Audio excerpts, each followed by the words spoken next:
Hey guys, it's Emilia here and welcome to Journal Engineer. Today we're going to do a quick March floral theme in black and white. As you know, for 2023 I'm doing entirely black and white journal, so let's begin! Before we start, here is a quick glimpse of my February cover that we did last time. If you missed that video, I'll put link down in the description. First we start with a circle. Because I don't have a compass, I do the circle with a big tape, I just work with what I have. Then I start drawing the biggest flowers on the page as I want them to slightly overlap the circle. They're pretty easy to do and I'm sharing a scheme that I found on Pinterest and that I'm basically following for these majestical flowers. Unfortunately, in a few hours I have to catch my flight to the Philippines. Yes, I'm literally recording this overnight and I don't have that much time to edit this video, and in order to save time, to pack my luggage and stuff, I will not talk as much as I usually do in my videos because after all, matching my words to the video content that I'm editing takes like massive amount of time. I think this is the most time-consuming thing that I do for my channel, and yeah, this time is gonna be more like my journal and you without me. I may even disappear in this video. Well, I'm not that worried that I'm not gonna talk this time. Maybe you're gonna miss my voice talking for like 25 minutes, but yeah, this theme is one of the most easiest that I've done so far, so most of the drawings don't need explanations, and I'm sure that you can just know how to do them by just watching. But first, of course, I need to say some basic stuff about the drawing. So first I do all the big flowers around the circle because, as I said earlier, I want them to overlap the circle itself. Only after I do them, I start drawing the leaves. For all other flowers that I'm going to draw, I'm gonna just use my imagination and memory of the flowers that at some point in my life I have seen. Don't worry if you find it hard at first to find different types of flowers or have bad memory. You can just open like literally every flower picture and take some inspiration from there, or you can also, watch what I'm drawing, and I hope that it helps. I mean, it just really doodles all over a circle. Here I draw the flowers first with a pencil because they're gonna overlap between each other and I really need to know where each flower starts and where it finishes, like the petals on it. So yeah, it's really easy for me when I have the pencils underneath the micron pen that I'm gonna use later. After I'm ready with the pencil, I start outlining with the micron pen. It doesn't matter from where I start, as I already have drawn all the flowers and I have overall perception of the cover. However, it's always advisable to start with the bigger flowers because they're easier to start with. Maybe important thing for the flower distribution is to draw them unevenly. What I mean, to have more and bigger flowers on one of the sides and not equally distributed flowers all around the circle. I think I really love when the drawing have some diagonality in it, as you can see here. I mean, the two main flowers are from the opposite sides of the circle, but they're not like left and right, neither up and down, they're just like diagonally. I'm not sure that it's even a word in English, but yeah, I'm gonna check it in the dictionary when I edit this video.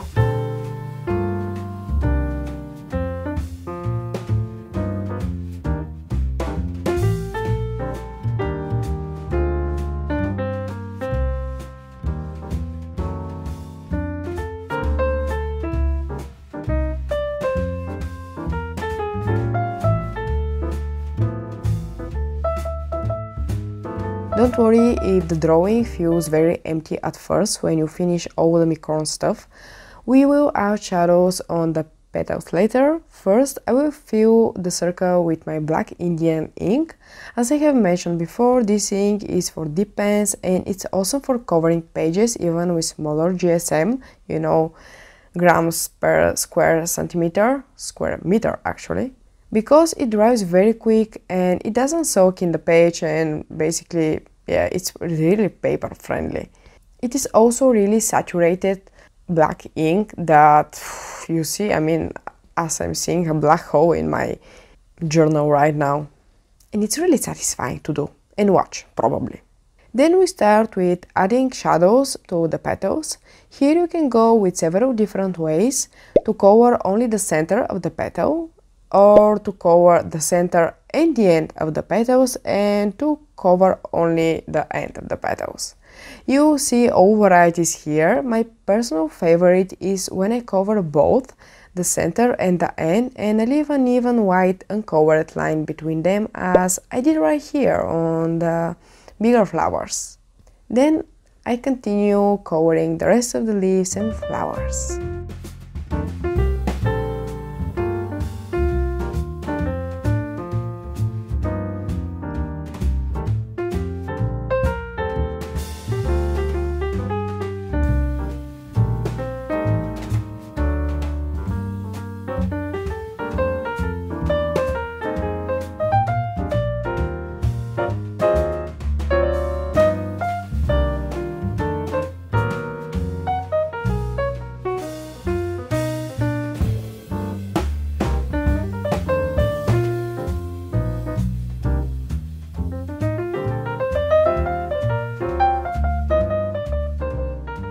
When I finish the covering of the petals with dip pen and white ink, I write Hello March, of course.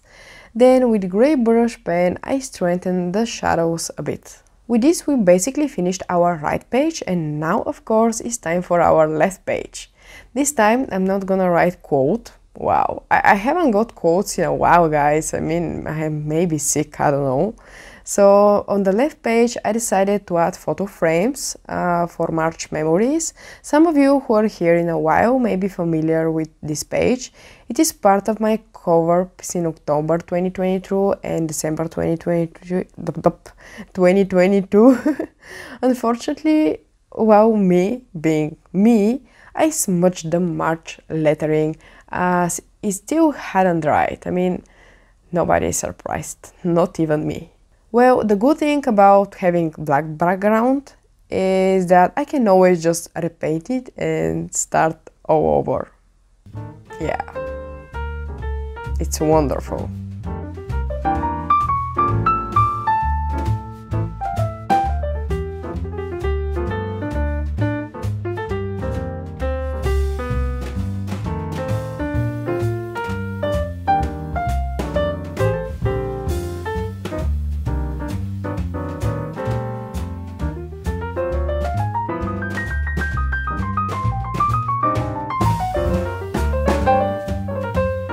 And with this we basically finish our cover page, and let's go to the monthly planner. But before that, guys, if you enjoyed this video so far, even though I'm not talking as much as I usually do, don't forget to give it a like or even subscribe. I'm posting usually one video per month that I'm talking about random stuff in life and sometimes journals, but only sometimes. So yeah, I'll be really happy to have you here.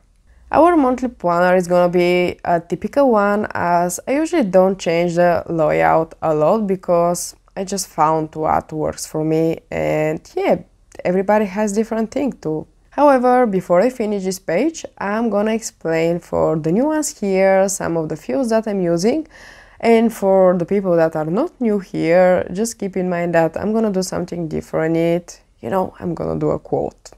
You already know me. Here is my month at a glance, where I write all the trips and important events, or where my entire day is busy. Basically, this is like a planner for me for which day I can take more tasks and on which days I'm just like full busy. I mean, usually I have a lot of these days, and that's why this month at a glance is really important for my monthly planner. Then we have our goals field, where I write 3 to 4 goals per month, just to remind me of my life direction. Nothing serious. Usually there's something like eat healthy or stretch every morning. I mean, they're not that high level goals. I just do something to remind me of my yearly goals. This month we also have a quote field.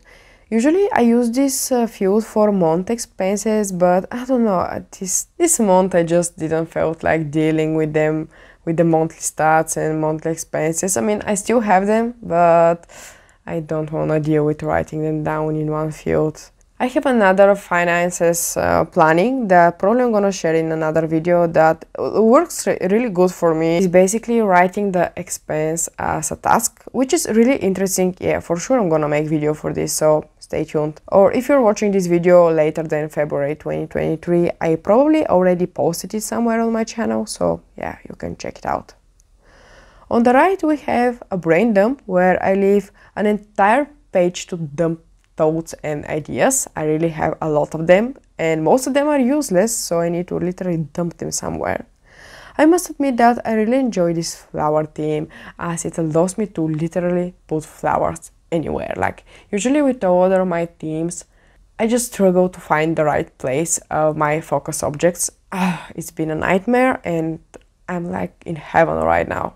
I think everybody should try the flower theme just once in their journal. I would say once in their life, but I hope that your life is more than one journal, so yeah.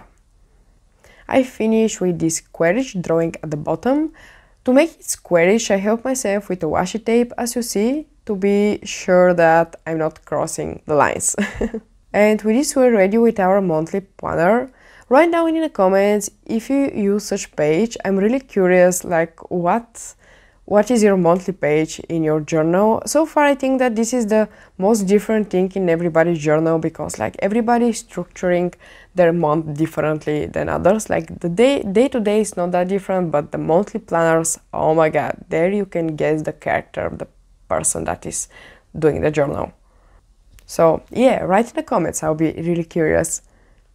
The next page is my social planner. Most of you know it because I do it already for 3 months in a row, and it's been a lifesaver for me because, you know, my main job is engineer and I don't have that much time for social media that maybe most of the people do, and I really want to engage with all of you guys. Like it really warms my heart to do this, but sometimes it's been a struggle, you know, for me to think about work projects and also personal projects that I'm doing in my life, and in the meantime to be always in line what is going on the internet and what I need to post, what I want to share with you. So it's really easy for me, like from the start of the month, to just make a plan of what I want to share with you and just follow it. You know, I don't need to execute my entire brain for that. I'm not sure that this is even said right in English, but yeah, I don't need to think all about social media, and this planner really helps me for that. It depends, maybe you can try it, maybe it's not gonna work for you, but for me just amazing. And yeah, we're gonna do a little bit more flowers here as well as we did on the other pages.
And the final page for this video, finally, is one weekly spread that I'm gonna do right now. Basically, I drew black circles for the days so they can match my cover page. I did them without a stencil, but I truly don't care if they're different size. However, somehow I managed to draw them all the same. I continue with the rest of the page. Again, before I finish it, I'm gonna talk more about each field.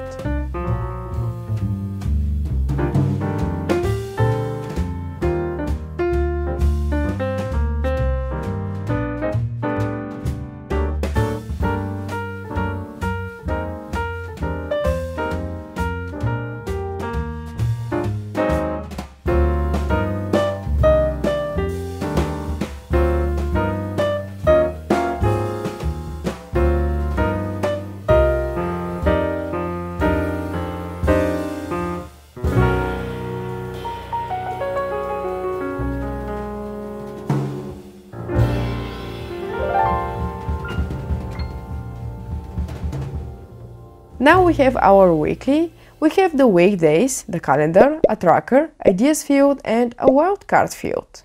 The wildcard field honestly is my favorite one because it's a field that I will decide what to use it for when the week comes. This has been an issue for me because I really need to have some weeks in advance drawn in my bullet journal, but in the meantime, every week is different for me and I need different fields that I need to fill up. That's why you see that I often leave such empty fields so I can decide what to do with them when I actually need them.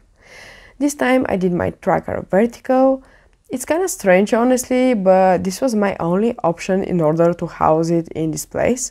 So we will see how this will work out probably in the next video I'm gonna share.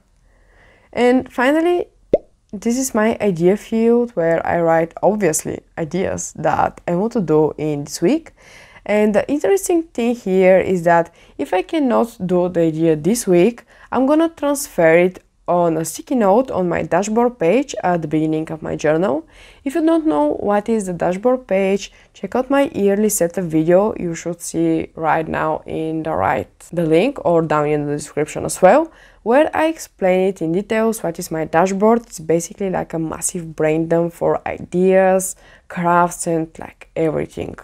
One of the most productive pages on my journal. And with this guys, honestly, we finished our March theme.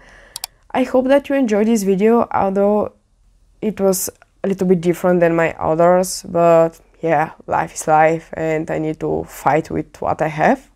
So yeah, right now I'm gonna go to fight with my luggage and hopefully pack everything for 1 month trip. If you enjoyed this video and you approve of my procrastinating about luggage packing, just give it a like or even subscribe. So yeah, thank you guys for staying till the end and see you next time. Until then, don't forget to stay on the sunny side.